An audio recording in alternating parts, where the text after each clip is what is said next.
is, let's actually get to the root cause of why. So we're going to be talking about some of the most common hidden underlying causes physiologically first for anxiety and depression. And we find that, I'm just going to educate you, I'm just going to dive right in. So have you guys heard about the adrenals? So your adrenal glands sit on your kidneys, and they help regulate stress, like respond to stress, regulate sleep and mood, energy. They help regulate hormones. They're basically like the energy bunny for your body. So when your adrenals are tired, you probably aren't going to be able to heal in a lot of other ways. You won't have the energy to exercise. Too much of this too, Yeah, right? you'll be dependent upon stimulants. You will wake up really tired in the morning. You'll crash in the afternoon. And you also might not be able to get to bed. You're kind of like the tired but wired thing. I see that a lot. So all of that is a sign of adrenal issues. And there's a communication triangle that we talk about in functional medicine today more than adrenals. Your adrenals are one part of the triangle, and then it's the hypothalamus and pituitary, which are brain. So your brain and your adrenals communicate in this feedback loop. And even if you target your adrenals, so a lot of people are like, oh yeah, I'm taking this adrenal supplement with ginseng in it or whatever, and they're just not getting the results. Like they still can't sleep, they're too overstimulated, and they're not like, it's like a wired instead of a restful, refreshed, if that makes sense. So you may only be attacking one of the triangles, and your brain might still be in this crazy wound up cycle. So if you actually do some research, it's called the HPA axis, hypothalamus, pituitary, adrenal, HPA. And there are ways to actually help that whole system calm down and address the adrenals. Actually getting rid of stimulants and rid of like sugar and some of the stuff that makes you feel immediately better.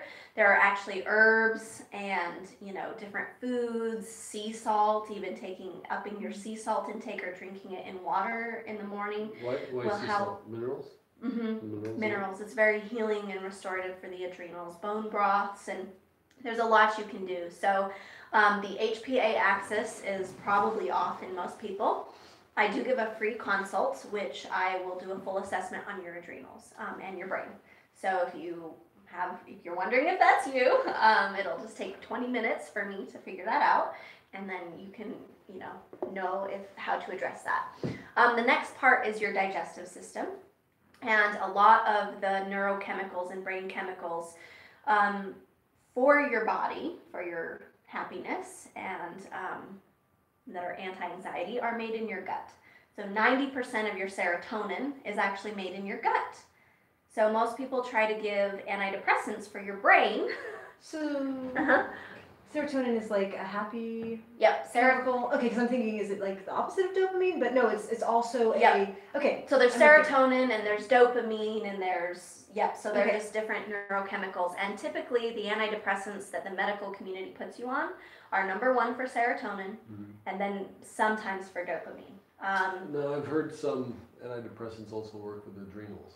Yep, like they can there are adrenals. some. Yep, wow. Absolutely. And what's interesting about medications, and we'll get into that in a minute, but they always suppress or inhibit physiology.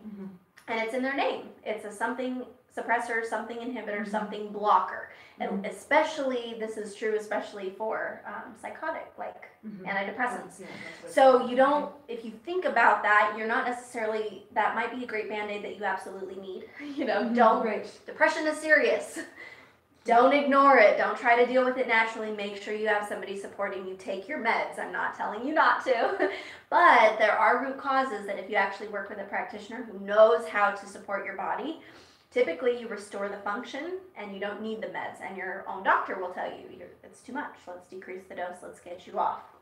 So work with your doctor. Do what they say. But I'm educating you. So inside your gut also, it's a main source for inflammation. A lot of people have hidden gut infections. That's candida, yeast, bacteria. It's very common. I would suspect almost everybody has it if they haven't addressed it. I cleanse my gut once or twice a year at minimum, because we just get exposed to these things and we get stressed out. And how do you do that? So I find what specific herb I need. but there are formulas out there that are anti-yeast and anti-candida.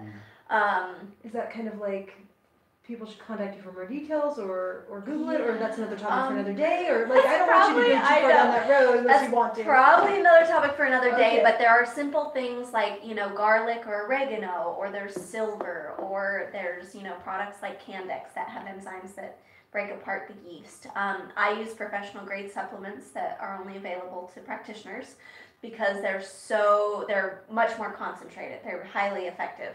But even in the store, in the grocery store, if you go and say, what's an anti-yeast formula, they will actually put together the formulas for you. Like a store, like an herbal store? Say is there anything that fights bacteria? And are you suggesting people that there's one that's pretty much good for everybody? Like there's a gut cleanser that's good for everyone? Oh, I get that. So I individualize everything. Right. That's where I was you don't want people to just go and get yeast killers and just start on them, right? Right. Well, she mentioned two things. She said that she she checks it, but other people sometimes just do a cleanse, like a master cleanse. Yeah. Like a master bacteria cleanse or whatever. Yep. So she's saying you have both choices. She's saying you don't have to go and get it checked, but I do that. You could just do it. Yeah. Okay, I'm with you. And make sure you're taking antibacterials, anti-yeast, and if you want to know what's good for you, I can tell you in 20 minutes, right? But there are formulas specifically designed for that, and there's websites online like how do you kill yeast, and they'll recommend some of the top ones for you, like candida.com or whatever. So your gut is really critical, not only for,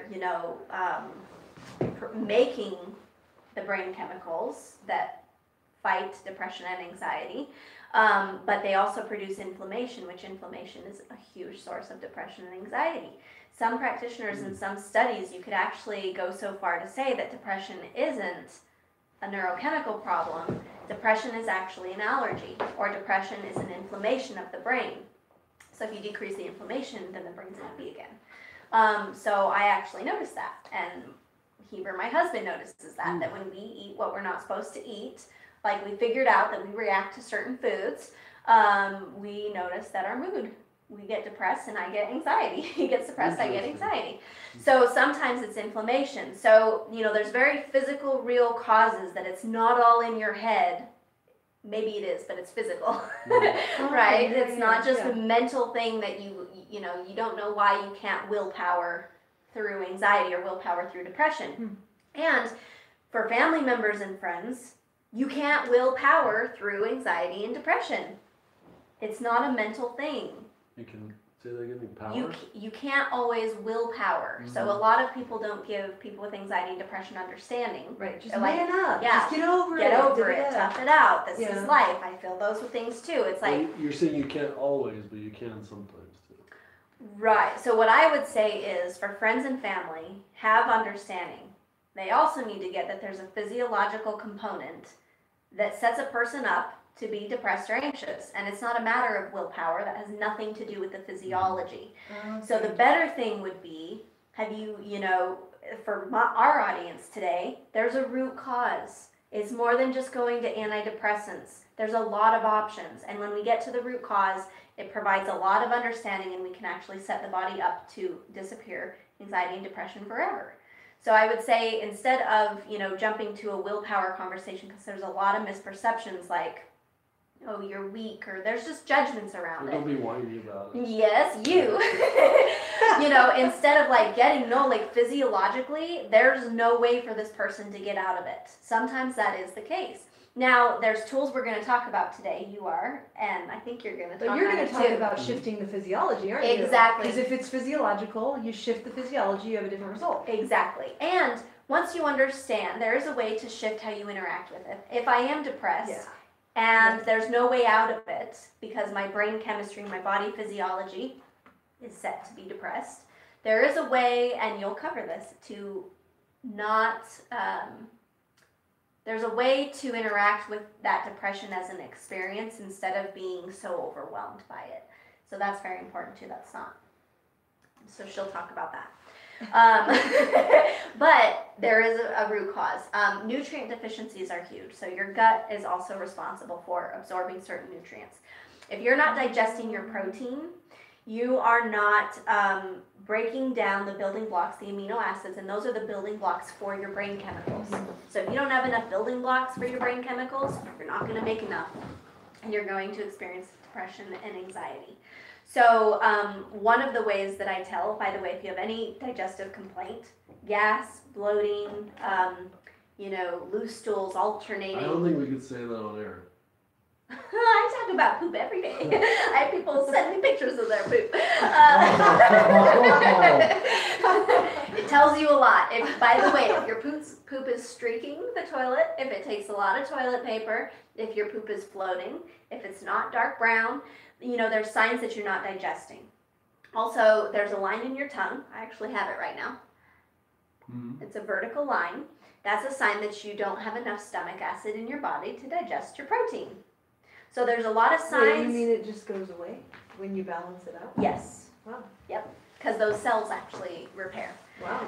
So there are a bunch of signs, and we can actually tell if you're digesting and absorbing your proteins and other nutrients. So magnesium is important, vitamin D is important, omegas are important for anxiety and depression, and a lot of times these are B vitamins. A lot of times these are deficient in individuals that struggle with this. So once we find that deficiency, that is the cure or the medicine, right, that you would need. So I'm not saying we can cure anything. Of course not. To the FDA. These are just personal experiences. These are just my personal experiences and some education on the topic. Talk to your doctors. Okay, so part of what causes inflammation is autoimmunity. And sometimes people don't know that they have an autoimmune condition. But, if people are getting sick constantly, or they have mysterious health issues or pain that hasn't been diagnosed, it might be autoimmune. And we can address that. You can't get it perfect, but it shows there isn't what it shows there. Oh, God. That's why. Because everyone's wondering, what is Adam doing? Trying to get it just right, but it doesn't match. But keep That's going. right. Okay, Yeah. keep going.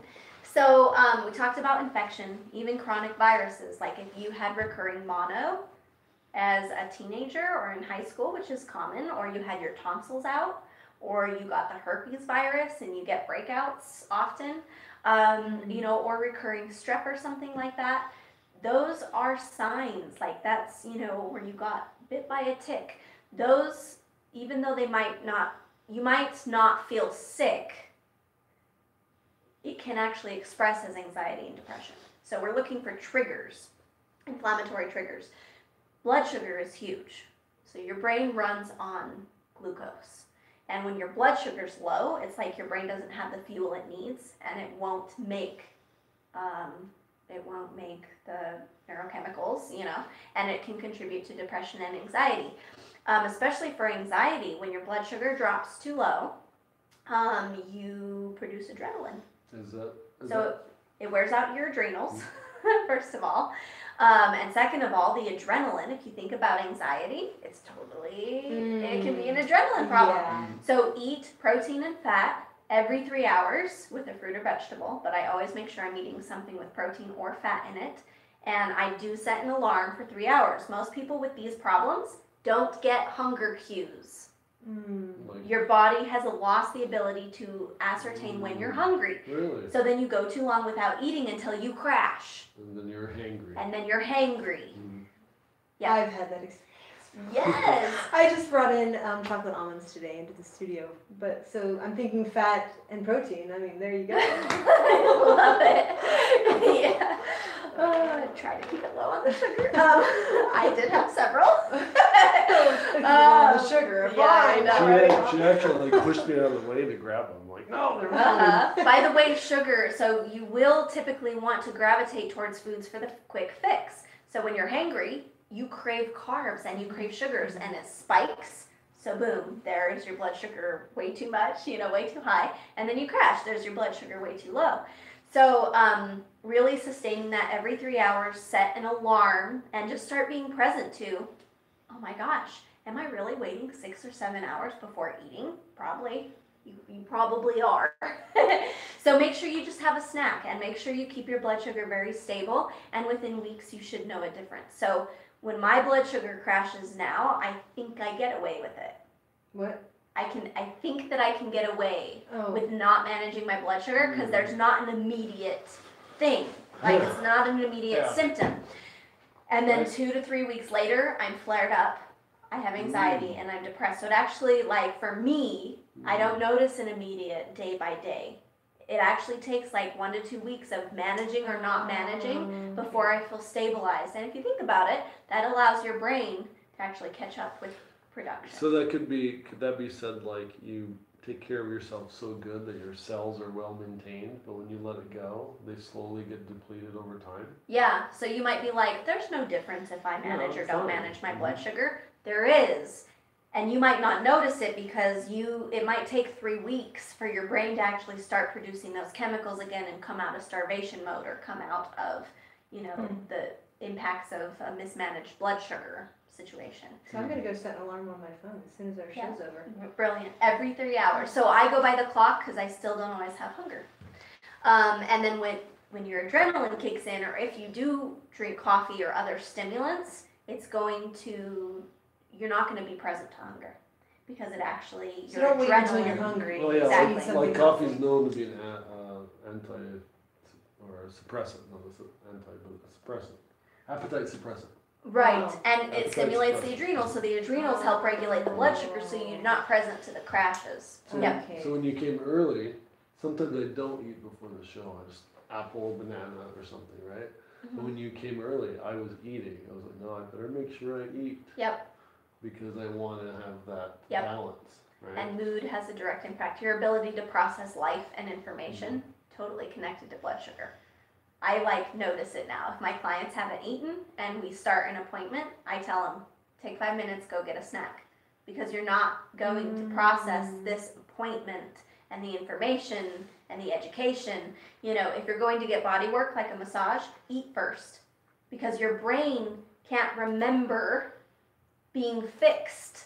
Like they're working on your muscles and they're communicating with your brain to, get muscles to relax and your body to be in alignment. But if your blood sugar's low, it won't last. So I tell chiropractors, make sure your clients eat before they come to you because the adjustments will hold better. If you're learning your long-term memory, short-term memory recall, like whatever you're learning, you won't learn as effectively. So it's really a big deal to manage blood sugar.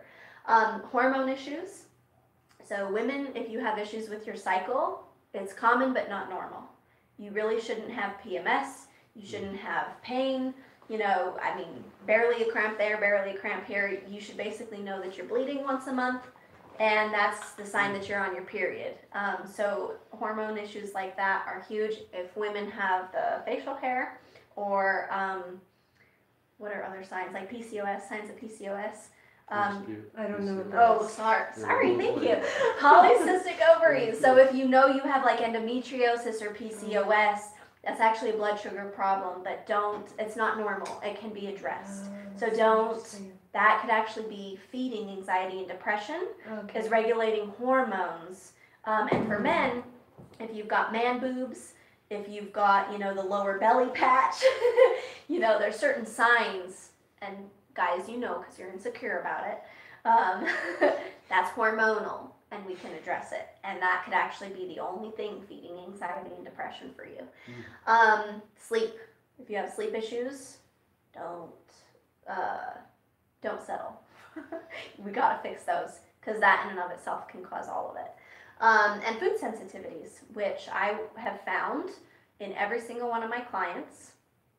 That's a lot, like everyone, right? 100% of people that walk through my door that don't think they react to any foods and they have anxiety and depression, they're reacting to something in their diet.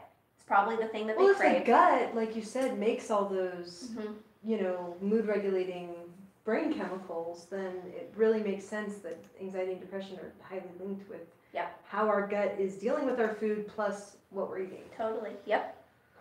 So then the food sensitivities cause inflammation or hyperactivity in the brain, ADD, ADHD. Can I make a little nerdy comment right now? Yeah. So I just learned that we've actually discovered neurons, brain cells, in the gut. Yep. I was like, What? Yep. And your brain and your gut have a feedback loop too. Well, neurons are like, they're connected with like this big long string, one to the other. So if there's neurons in your gut, they are physically connected to your brain. Absolutely. I mean, it's just like. Yep. And certain scientists, there's mind-blowing. actually a whole book written on the study of this, but it's called The Second Brain. Your gut really is a second brain. And I would say it's more your brain than your brain's your brain. You know, in terms of these issues, Okay, in terms of brain depression. issues. Yeah. Interesting. Yep. And Yeah. if you think about, you know, when you get a concussion, people get like acid reflux and gut issues. There's a direct, really? there's a direct correlation between the brain health and the gut health. That's If really you have interesting. leaky gut, which there's intestinal damage, which just about everybody that I see, they actually have leaky gut, because it's so common today.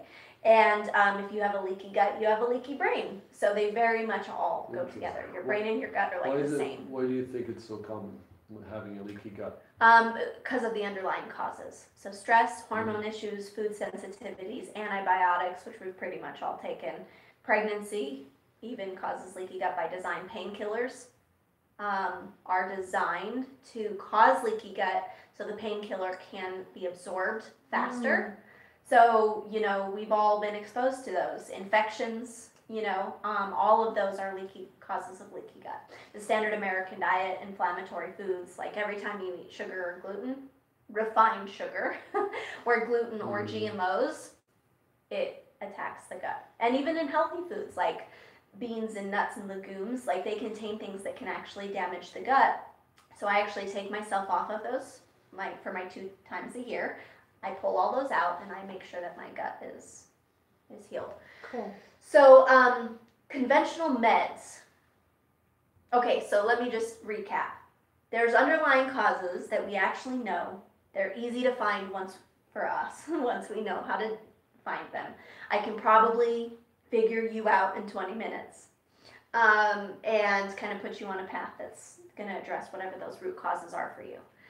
So have understanding that it's a sensation in your body. Depression and anxiety are a sensation, and there's a physiology, and it's something that you have, just like I have this phone, I'm experiencing it, and we can actually solve the problem.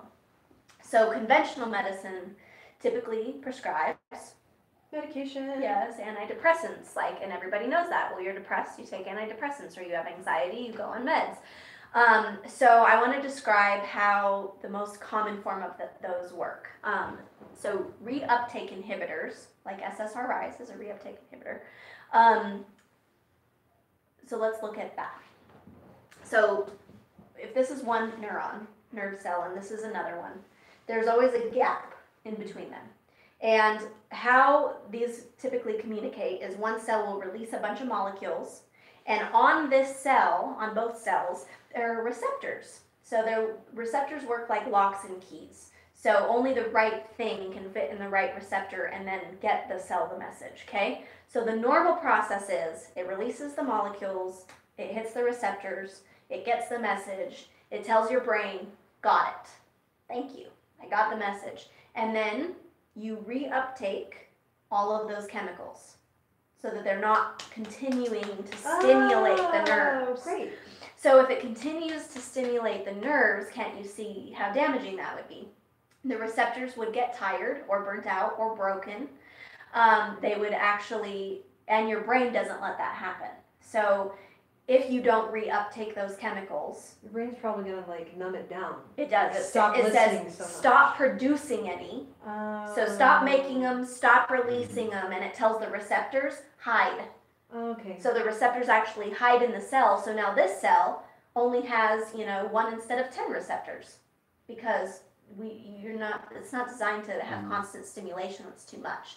It's like if I were to say, hey Elizabeth, hey wake up. Oh yeah, I've right? got some little children. Hey wake up, hey wake up, hey wake up, hey wake up. Now what if that was all day long? It is all day long. It would either, yes. I can really Stop it! relate to that. Or you just be numb to it. I have to set boundaries and shut the door. You've got Yep. to hang out in your room for 10 minutes. Not like the Mhm. kids. The kids do It's like the kids with Yes. the kids, right? Because Totally. you have to shut off the stimulation or it gets Yeah. crazy. So what happens with a reuptake inhibitor? It can't take back the chemicals, and so then you're constantly Mm-hmm. hammering your receptors. Yep, which is why most people have to up their dose over time. Interesting. Okay, so it works in the short term, but it's actually damaging. Short term, you mean over like 10, 20 years? Or 5 I years? would get people off as soon as possible. What's- Because you are what's your damaging. What's your experience? What happens at the end of that cycle? People, their depression is unmanaged and their meds don't work anymore. And that's why they switch them to something else? Yep, they might switch them, but you've already damaged the receptors. So nothing's gonna work. Your basic, anytime you pop that pill, you are damaging your brain And chemistry. this is science, right? Yeah. Science. This is physiology. So in functional And again, medicine, we're not saying don't take your meds. Yep, so what you wanna do, but that's how it works. Right. And it's when people understand that, they're like, oh, okay, so what's the plan? Well, Right. what I do is I actually assess which neurotransmitter is off or if it's even a neurotransmitter. If you notice, most of what I talked about was not even the brain chemical. Right. None of what I said before was neurotransmitters. It was actually what is impacting the neurotransmitters. So when we solve the problem, the brain chemistry is actually restored. The nutrition that I provide restores receptor site sensitivity. Wow. So even if you have low levels, your receptors are going to be working so good that it's just going to eat up everything that's there. And then it gives you the building blocks. So you actually make more of the neurotransmitter. And then it's going to promote the release of the neurotransmitter at the proper time. So what I've seen is that, because I've dealt with a lot of doctors over the past couple of years, from my parents. Sure. Not to make dealt with a lot of doctors, but they don't speak anything like this. They just prescribe meds. Exactly. And they prescribe the next med. Yep. And if something isn't working, like my mom's dealing with schizophrenia, give her stronger meds. Is she taking her meds? I'm like, yeah. Yep. But it's maybe kind of working, but I think actually her watching her diet and watching her diabetes is actually helping her more. Yep, they actually say blood sugar. Because she still does some of the things that she did before, and they ask and they up the dosage. Yep. And but over 50% of health conditions are actually misdiagnosed, but it's according to physiology. Like, no slam on doctors. I've sat in functional medicine trainings next to medical doctors. And in this particular case, it was a mastering the thyroid workshop where we were learning the ins and outs of thyroid function, like to the nth degree. So it was at the beginning, we were drawing out, like in kindergarten, the physiology. So here's your thyroid, and here's your brain, and like, what are the 10 steps? And like, we were just drawing it out. We were copying the guy. And this medical doctor, older guy, probably 60s maybe, looked at me and was just like, isn't this so great? God, we didn't learn this in medical school. And I just looked at him. I was like, what did you learn in medical school? And they were like, we learned the blood test, what numbers to test, what medication to prescribe. So a lot of people have this conception that you go to medical school, you spend 8 years, you blah, blah, blah. You got to get that it's the model, it's the approach that's different. So I totally respect medical doctors, and I work in tandem with them, but they're not going to look at the physiology. They weren't even taught that always. And they're not going to look at how to fix the root cause because that's not in their scope of practice, and the insurance companies will have nothing to do with them. In fact, most medical doctors will be completely screwed financially if they choose to take a holistic model. And God bless the ones who've gotten out of conventional and learned a functional model. And some of them have said, I wish I could do that, and I'm buried in debt. Right. I have to practice conventionally. I have to practice. That's interesting. Yep. It has to be part of the Well, system. it's part of also the the system. norm. It's also the norm. Yep. It's like That's what anything else is so crazy. Now, what I have seen is that they have prescribed my dad omega-3s. They have prescribed him melatonin. Prescribed by giving zinc, multivitamins. So there are some things in there. Yep. But we probably should, if you want to say something in closing, then we probably should move on to Elizabeth. Yep. So anyway, thanks for allowing me to talk about that. I do have one more thing in closing. But this is the education. This is why I do what I do, because people don't know this and their lives are depending upon it. It makes such a difference. So as much education as I can provide and everybody else can provide, like, Do you know what antidepressants are doing? Has anybody told you why you're depressed? That's what I say. Has anybody told you why? They're like, no, I didn't even no. That's the question. Find out why. There's always a why. So the other thing in closing is looking more at your brain from an emotional perception standpoint. Where do these emotions actually come from? So there's your conscious part of your brain that deals with your awareness. Senses, thoughts, emotions, our point of view, like whatever I see, whatever I think, and whatever I feel. Okay? And that's only 10% of what's actually driving everything. 10%. What's actually driving everything is the subconscious part of the brain that you're not aware of. Those are your past memories, past things you aren't thinking of, your physiology that you're not aware of or responsible for, like that that you're responsible for. Your personality, your perceptions. So we see, think, and feel the way we do, but that's not the truth. It's actually coming from something within the subconscious. And our subconscious gives us everything we experience consciously. So if you're having a repeating issue, like, well, I do my affirmations, or I keep letting this emotion go, or I'm doing really good about it, or people who are really stuck are like, I can't battle my depression anymore. It's really bad. I am totally overcome by my anxiety attacks. It's really bad. That's actually coming from a place in the subconscious, and that's where we want to get to. So I drew out a little chart. I don't know if everybody can see this. That's brilliant. But our beliefs, it was upside down, our beliefs, which are stored in a part of our brain like a library, they're set by age 6. So all of our experiences of us trying to figure out who we are and how to live life and how to survive, all of those are beliefs we have about ourselves. Now, it's my experience that everybody I've worked with has negative beliefs. We don't believe we're successful, lovable, because we don't feel that way unconditionally. We don't believe we're in control of our life because we don't feel that way. We feel victim to circumstance. We don't feel like we're trustworthy or we can trust other people. We don't feel like we're lovable or acceptable or valuable. All of those are beliefs. Our beliefs create and stimulate emotions, which are neurochemicals, and that's an automatic process that you are not in control of. So the emotions that you feel are not you, they're not what you're thinking, they're an automatic thing that your brain is producing. So we've got to get to that core belief and where that's stemming from in the subconscious and where that's rooted inside of your history to actually shift this. When we switch a belief, it will immediately change how something occurs, past, present, and future, and it will be forever because this is a permanent system inside of the brain. So our emotions are what give us our thoughts, which are physical. It's a physiological process. Automatic, you're not in control. So let's say 90%, right? Because I know I can control some of my thoughts, but I get what you're saying, that like most of them are automatic. Yep, the always already listening. Mm-hmm.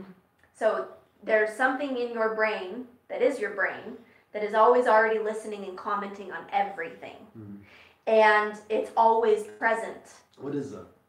I would say it's inside of your reticular activating system, which is a system in your brain. And your amygdala is involved, your hippocampus is involved, your hypothalamus is involved. These are physical parts in your brain that produce chemicals and thought processes. So what's that different from, like, you could argue, I'm not arguing, but you could argue that's your personality, but then there's also you that wants to do other things than what you're hearing. Exactly. Or sometimes you go with what you're hearing. Like, yes. So when you become the observer, when you understand this mechanism in your brain, you no longer are stuck in I'm depressed. You see it like it's, well, there's depression. I wonder what that's about. And what am I committed to today? And it actually can disappear the depression and the emotions moment by moment, which is something Adam has been advertising, that you can actually control your emotions second by second.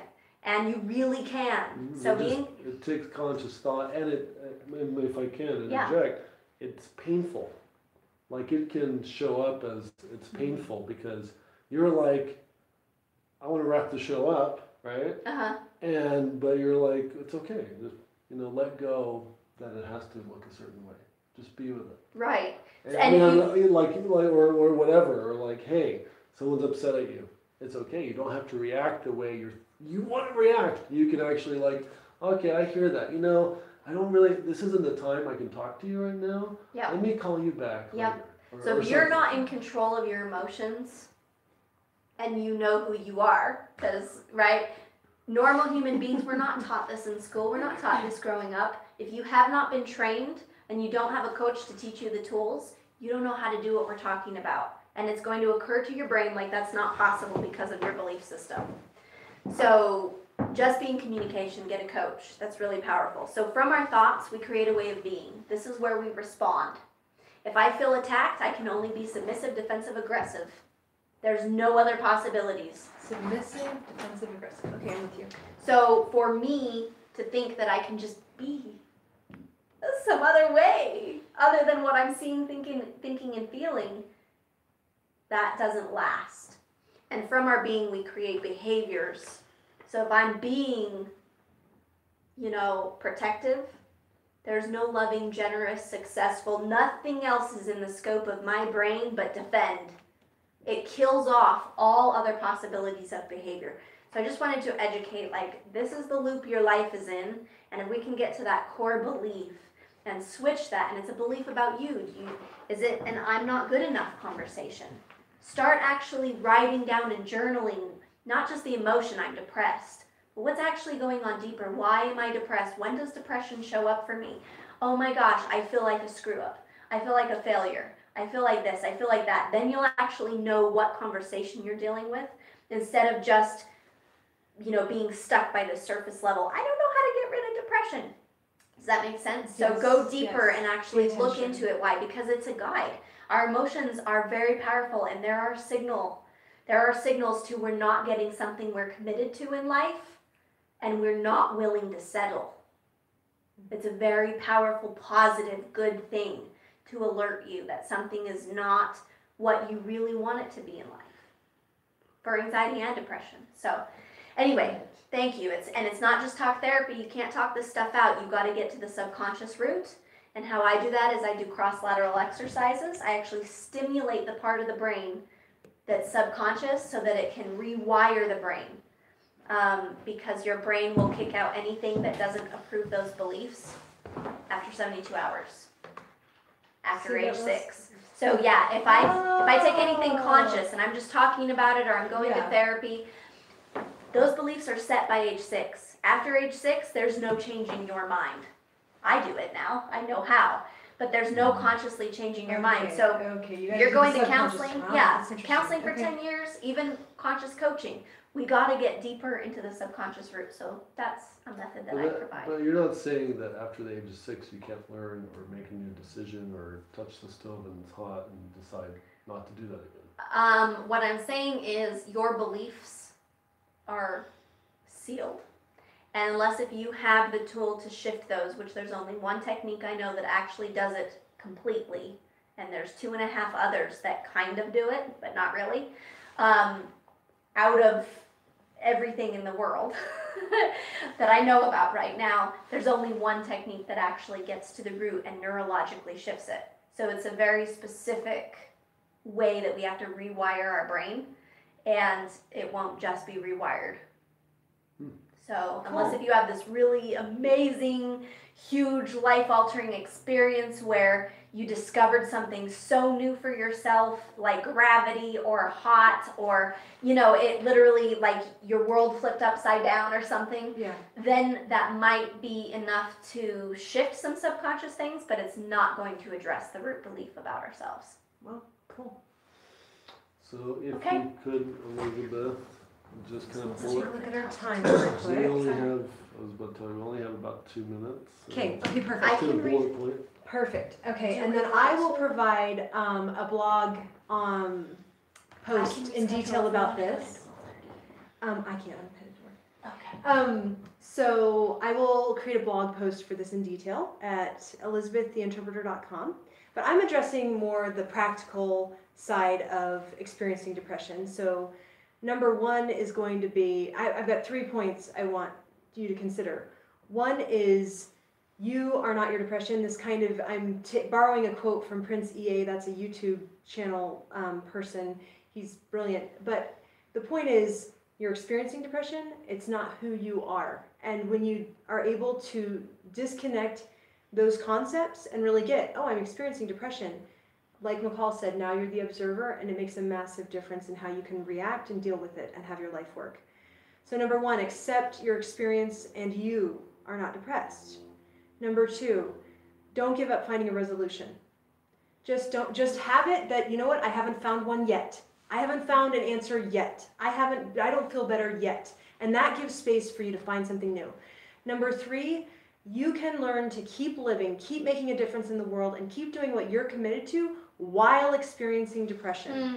So it's about that part of it is like learning effective coping skills. Really possibly working with a support person or a coach or a group where you get to have structures in place that empower what really matters to you, even while you're experiencing depression. So those 3 points are really practically dealing with depression kind of from the conscious perspective, or what we do realize and think. And I'll either talk about this more in detail at a future show, and I'm going to put a detailed blog post up on my website so you can read more about it. And what's your website? ElizabethTheInterpreter.com, and if you just scroll down, you'll see a little blog post. It'll be the second one. Thank you guys for listening and watching the Mastermind in Your Pocket show, where we bring experts around the world and bring them to you. We won't be on next week, but keep your eyes and ears open for our next show. Catch you guys later. Thanks. See ya. Let me shut that. Please shut that. Okay, it's muted. Okay.